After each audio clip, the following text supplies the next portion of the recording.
handle the truth.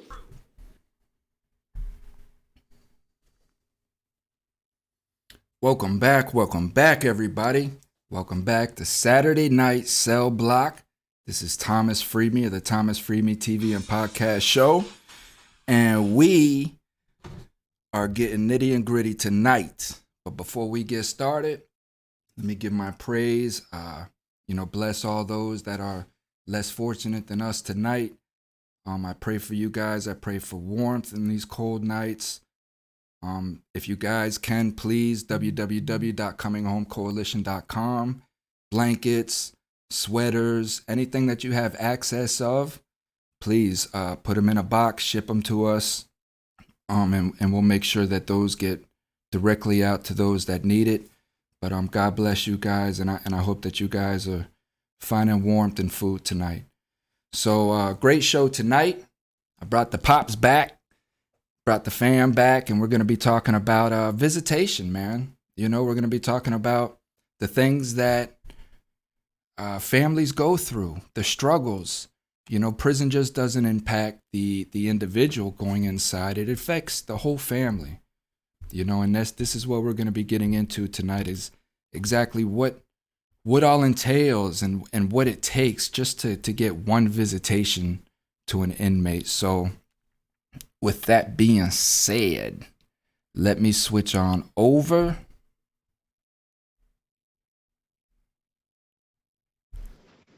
Bring in the fam. Got my pops and mom Dukes, Miss Rose and Mr. Tom. And as you guys can see in the background, I got a prison visitation room. And it's somewhat similar to many of the visitation rooms that us three have sat in. So with that being said, how are you guys tonight? We're doing fine, son. How are you tonight? I'm okay, Pops. It's just like we were talking earlier, things are really taking off here, and I'm swamped from head to toe, and this thing that you guys have watched me build and question and wondered what the hell I got going on has now grown into a full-fledged nonprofit here in the Tampa Bay area, and we're doing it, so. Yeah, this is very hard times for people coming up on the holidays, those that are incarcerated and those that are wishing they was home at this time. Very hard time.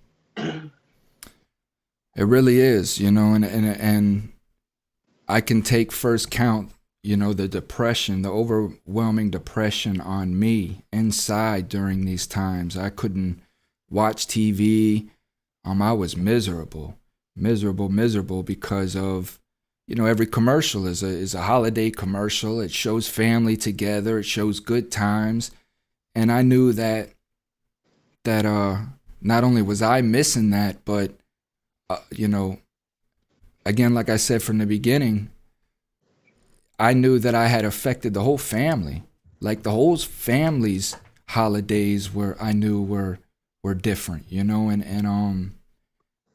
but yeah, go speak on that some. Well, it's like any other holiday when you don't have your kids home with you. Thanksgiving, Christmas, the Sunday dinners we used to have together. All that's hard on you when your loved ones ain't home, and it goes through your mind constantly. What did you guys used to do for me on Christmas and stuff like that, or how did you fill that void? Well, there's no way to fill it. I remember Rose, my wife, having to send you paper just to make us a card with to send home to us. And we still have those here at the house. And we filled it the best way we could and prayed that you'd be out anytime and waited for the day that you got out. Yeah, so getting into visitation, you guys would have to come visit me. You know, I got incarcerated in 2005, and I was federally incarcerated. So with the feds, you can move anywhere in the country. And being that I went to trial, the biggest concern for our family at that time was keeping me close because I had an infant. You know, I just had a child, my first child, my only child, and she was 6 months old when I left. So the biggest concern at that time was trying to keep me, you know, as close to home as possible. Just so be it, I took the federal government to trial, so I really didn't have any favors coming from them. And most of my homeboys that testified against me, of course, they always get first pick. Most of them landed at Coleman, Miami. You know, these were the closest places. But luck have it, I landed at Mariana FCI, which is about a 5.5 hour drive north of where we lived at. So this is where you guys first started to come see me at Mariana. So do you guys remember the first time that you guys got there? Sure. The very first visit. I remember going by the train coming back there to see you. And it was hard. And it was more than 5.5 hour drive. I'll tell you that. Well, But you it guys was, drove it. I didn't. I don't know. yeah, it's more like about an 8, 9, 10 hour drive. No. Uh-uh. But I don't know why, but that train always sticks in my head because that caboose or whatever it was just sitting there where you turned in to come back to where you was. And of course, then when the baby got old enough to come and see you, we took her to see you in every state that you was in. As soon as she was able to walk.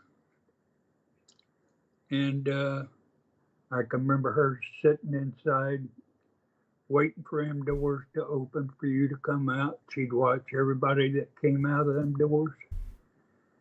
And she'd recognize you before we do because she got up and started running towards you. And, but what a time. What a time getting into these places. It was terrible. They made you feel more guilty than the prisoners in there. Hmm. You had to sit, you had to stand in line. If you forgot something, you had to go back and get it out of your car. If you had too many keys on your key ring, you had to take them off, take all them back to the car.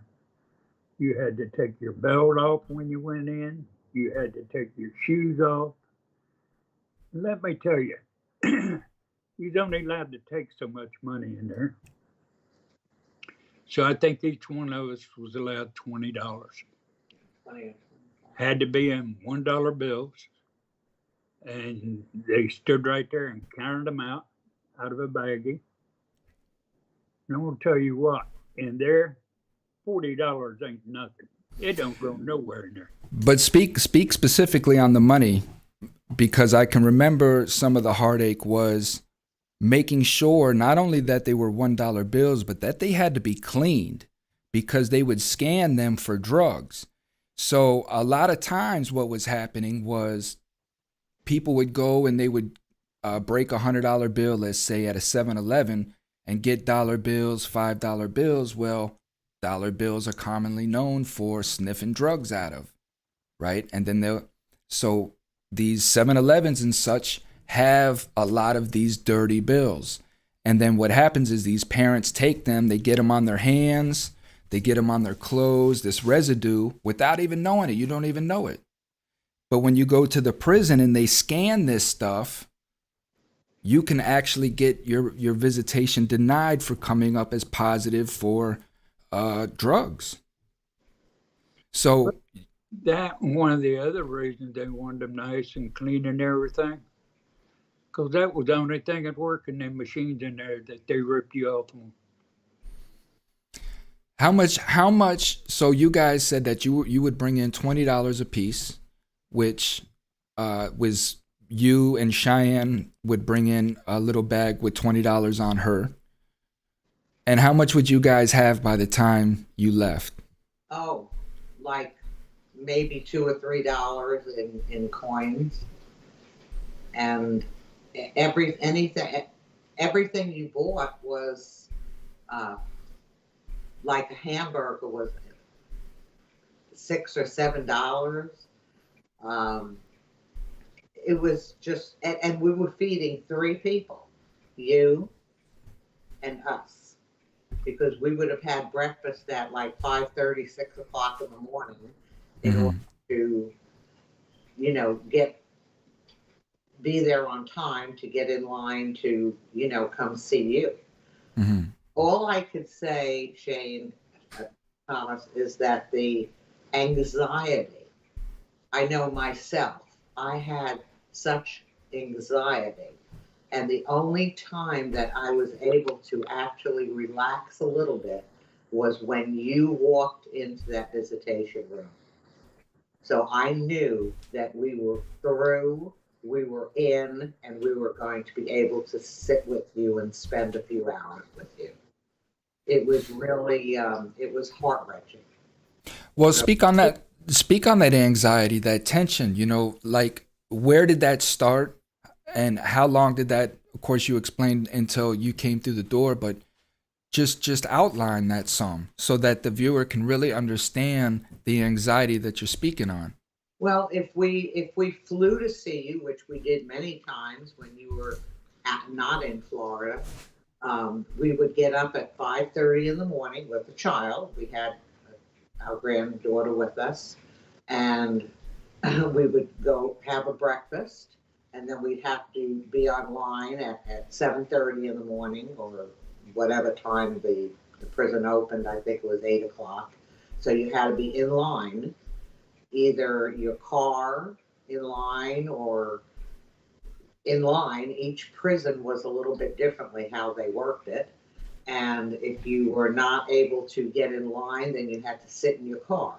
And everybody would just stand outside of the car and watch their clocks, their watches, which you had to take off before you went in the building.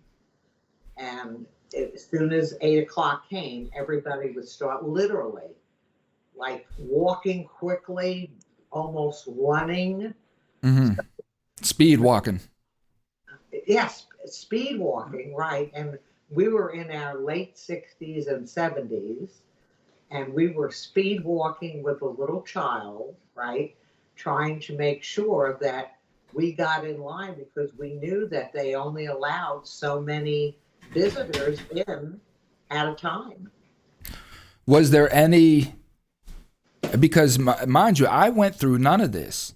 See why you're doing all of this? I'm back in the dorm, really just watching the clock, either sitting in front of the TV, because I'm anxious as well, right? I'm tense, I'm anxious, I'm nervous because of I know this whole process as well, Right. and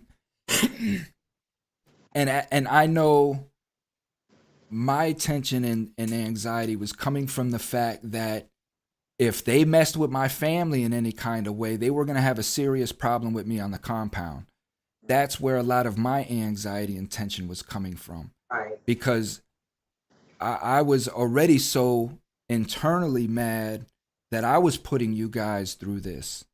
Right. And then to know that they are giving you a hard time too after all that you've went through. I mean, that was a lot of my anxiety, but with you guys, it's different. I know nothing about this whole process that you guys went through. Well, one of the biggest anxieties, and I think it's happened once or twice. You had no way to notify us, and I think there was a couple times that we spent hours coming to see you, and you'd be in a lockdown. Hours, and then we'd have to turn around and go home. Yeah. Because we had no way to know how long you'd be in lockdown. And it was just a missing guest to whether we'd even get to see you after we traveled ours or not. That's And right. I'm sure there is a lot of people out there that know what we're talking about, have gone through the same thing. And for people that hasn't, and their child or their loved one is getting ready to go in there, I hope they take note of all this because it's it's terrible trying to get in to see your loved ones.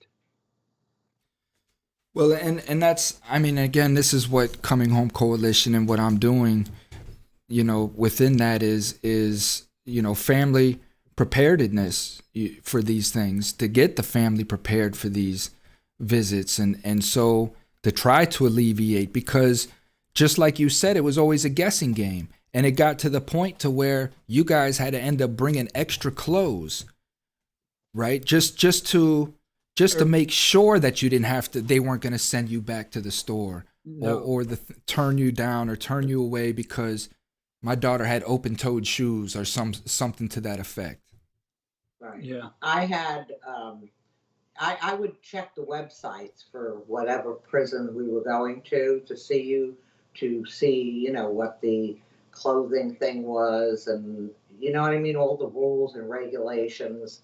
And one time I have to say, I do not ever dress sexually, right? I'm a very normal person. And I went there one time and I had this shirt on. Of course, it couldn't be see through. I mean, I would put my hand, I would not buy clothes that I couldn't wear. And they said that my shirt was inappropriate. I said, how? I said, it can't be inappropriate. It's not inappropriate. They said, we said it's inappropriate. We can see the outline of your bra. I said, I didn't know what to say to them, Thomas. So she had to go out and put a sweater on. I had a sweater on in the car. I had a sweater in the car because of the air conditioning and us traveling.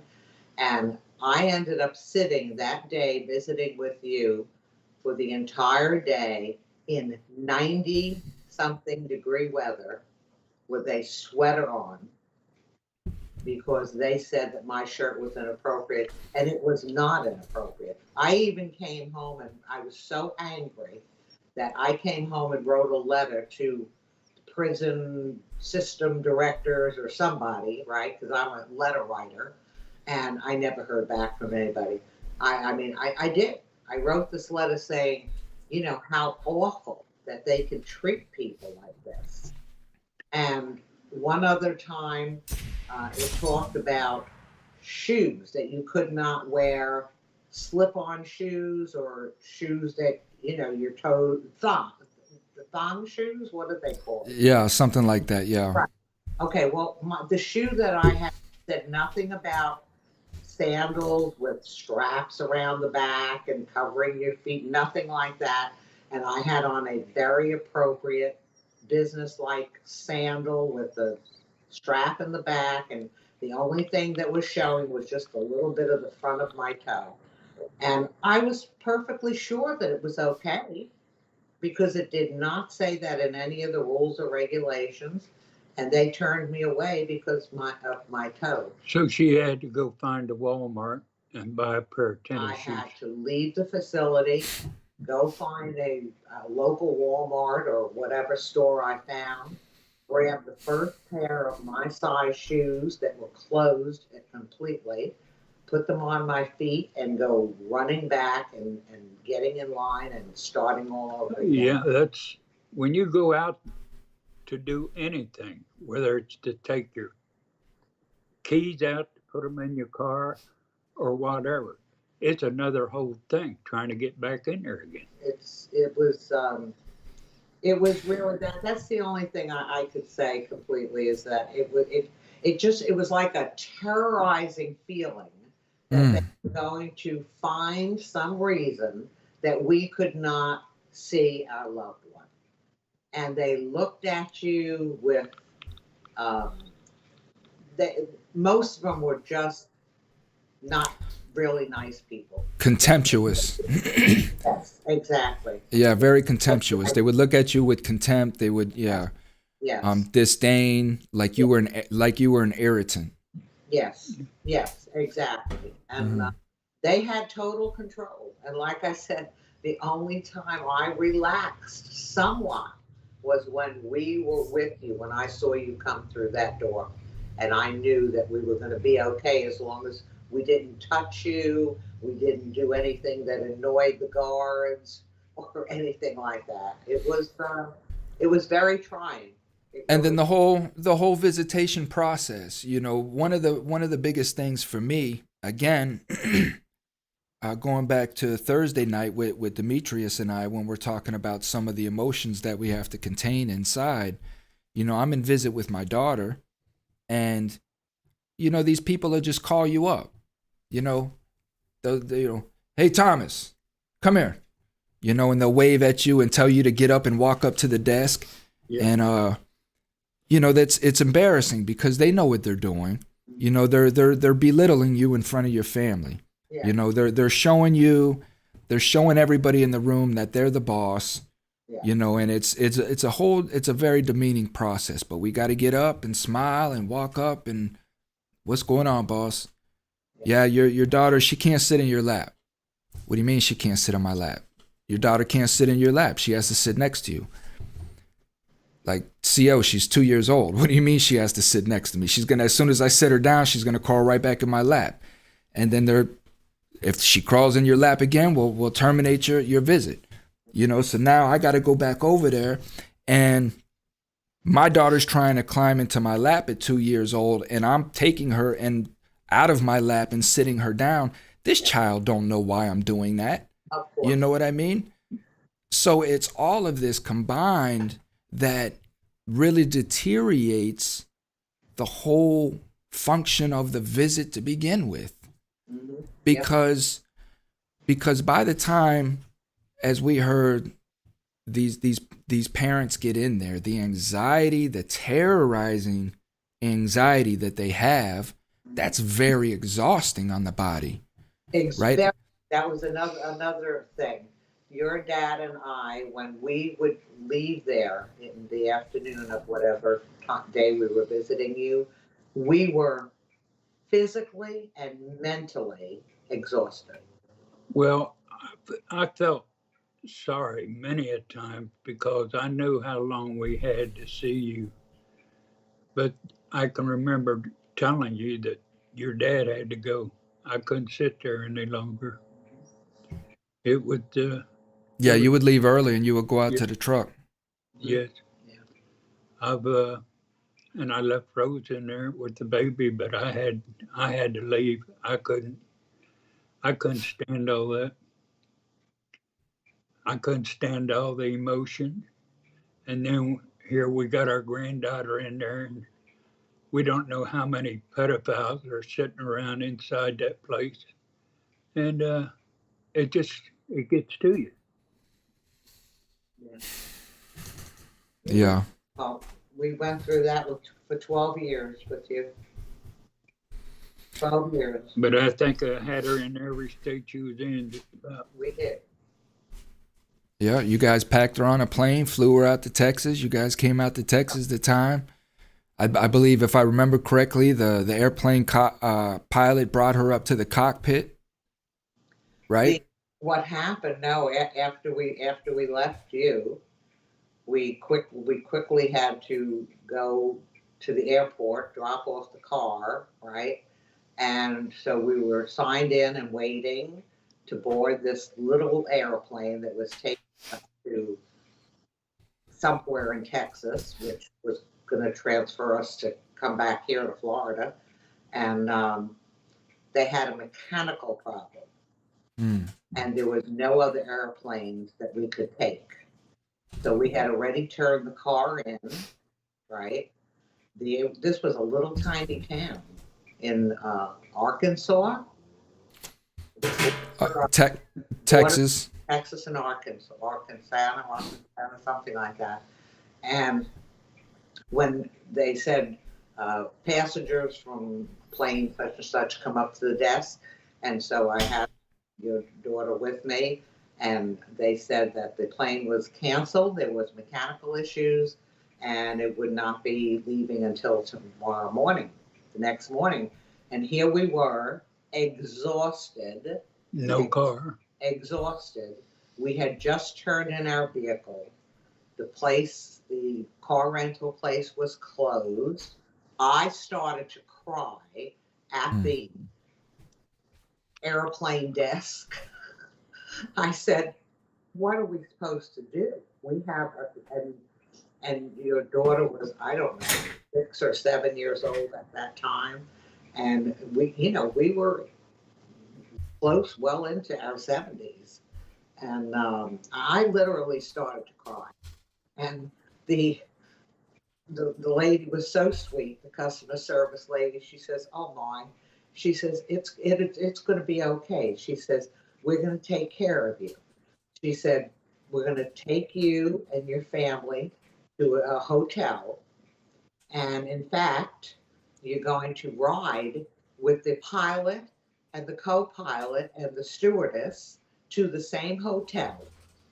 And you're going to spend the night, and tomorrow morning we will try this again. So that's what they did. They drove us in like a little minivan to the hotel with the pilot and co-pilot and stewardess. And we had to meet them at 5:30 in the morning to go back to the airport, and we boarded a plane which took us to Texas, then which took us home. So, We've had some trips. yeah. And that's just the whole thing. And then for me on that aspect, I'm sitting like we discussed earlier, I'm sitting in the dorm and I'm waiting, and Dad brought up a good point when you said that the communication, because on my end, there's no way that I can reach out. And I know that there's been times, I can remember times where I'm calling other family members, to have them call you to see what's going on, because I knew we always had everything mapped out, and I knew that you guys left at this time, you would arrive at this time, you know what I mean? And that it would take you approximately this amount of time to get through, because I'm getting ready in the dorm, I'm waiting, and so if a half hour goes by, an hour goes by, I start panicking because I have no idea what's going on. I'm going to the officer, hey, listen, man, I'm waiting on a visit, and what's going on? And they would call up there to the waiting room, and no, they're not in here yet. So all of that anxiety on my part by the time we get out there, and then knowing that you guys are going to be leaving here soon.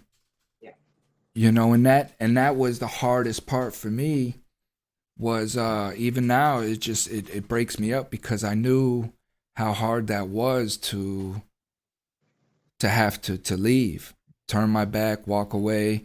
And then because they would, when we were ready to go, we'd have to just stand there in that line up against the wall, and I'd have to just stand there and watch you guys leave, knowing that I'm getting ready to go back here into a room and get butt naked in front of some man and bend over and have him look up my,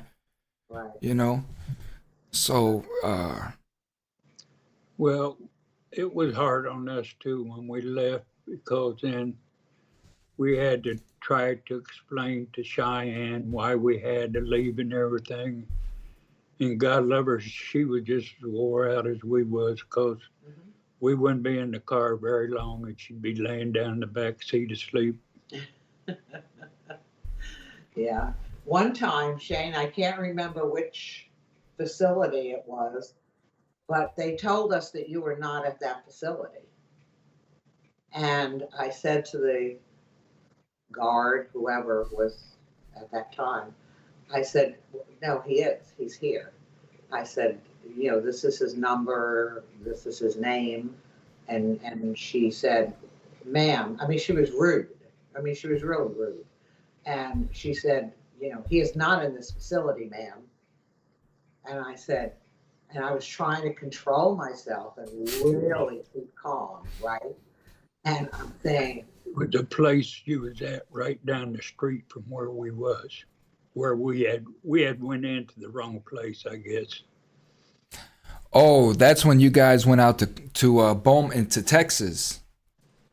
And Texas, yeah, you guys were out in Texas, and Texas was a complex. See how Beaumont is a complex where they have about 5 prisons in one.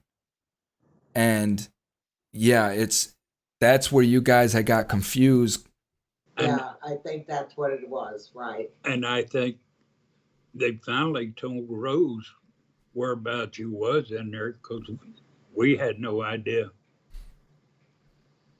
Yeah, that was out there in Beaumont. It was challenging, but you were worth the challenge. So It got to the point for me to where I didn't even want visits anymore, you know? well, we weren't going to do that. Well, but it was just that I it was too hard on me because by the time you guys left, I go back, I'm depressed for 3 days. It takes me out of my whole cycle of what I was in. It Right. takes me at least a couple weeks to really kind of get back into the motion, into the grind. You know, it was very laborious. And that's just one visit. Yeah. You know, this what we just really kind of went through is essentially just one visit. Right. And there are family members, many are in the comments. There's a lot of comments about you know the topic, but these are people that do this all the time. Like you heard my family say earlier, 12 years. Right. You know, 12 years they were doing this in their 50s and 60s. 60s and 70s 60s and 70s. You know? with that small grandchild. Rose, don't give away our age, you know. So that's it. You know, going back into what I was saying earlier, this is what Coming Home Coalition does is really kind of help the family out through that, prepare them, get them to understand all of this, what we laid out, and just try to alleviate as much as possible, because if nobody understands how important these visits are, you know, these 3 people right here do. Yes. And You know, I'm sure there's a lot of your listeners that know the same thing we know and have gone through the same thing we have, not even knowing when their loved one will be coming home. Yeah. But at least we had some idea of when you would be back. well, on one final note, let me ask this here as a parting question. Would you feel that your experience with the prison system was encouraging for visits or discouraging? Discouraging. It was very discouraging, but it was encouraging enough to know that we get to see our loved one. Right. Right. All right. Well, thank you guys again for blessing my show. Sharon, of course, your beautiful home that I grew up in and the story. So I'm grateful that you guys are still able to share these with me. Yeah, and we can't wait to see you Christmas, son. Yeah. All right, you guys, we will see you later. I'll see you Christmas. For the rest of our guests, everybody take care. Stay blessed. Thank you for tuning in. Thank you for joining in. And I just pray that that we can work through this, that those that have been going through this, we can make changes. We can make changes in the system, make it more family oriented, make it more loving, make it easier process, and eventually just get all of our loved ones home and out of this system. So until next week, thank you guys for joining in. Make sure to tune in Tuesday night for the premiere of our new show, Black White, with an individual. Very important. Let me run this down. I will have an individual coming into the studio. We will have live shows on Tuesday night, and The thing about it is we're going to be talking about race. It's specifically about race in America, whether it's in business, sports, community, everyday life. And this is an individual that I do not know. Do not know this guy. Just met him a week ago. We had a couple little discussions, and we decided that this was going to be the topic, and to really kind of show America that two individuals of different races, I hate using that word anymore, but that's what we know it as, but two individuals of different color skin can sit down and discuss some of the most important discussions going on in America right now, and come to agreements on a lot of things, a lot of understanding and such. So Tuesday night, don't know the time yet. I will keep you posted on that. You can follow me on Facebook to get that time. But Tuesday night is definite. And then Thursday night again with Demetrius Knuckles Eel. Another powerful discussion. And then until next Saturday night, you guys stay blessed. We out.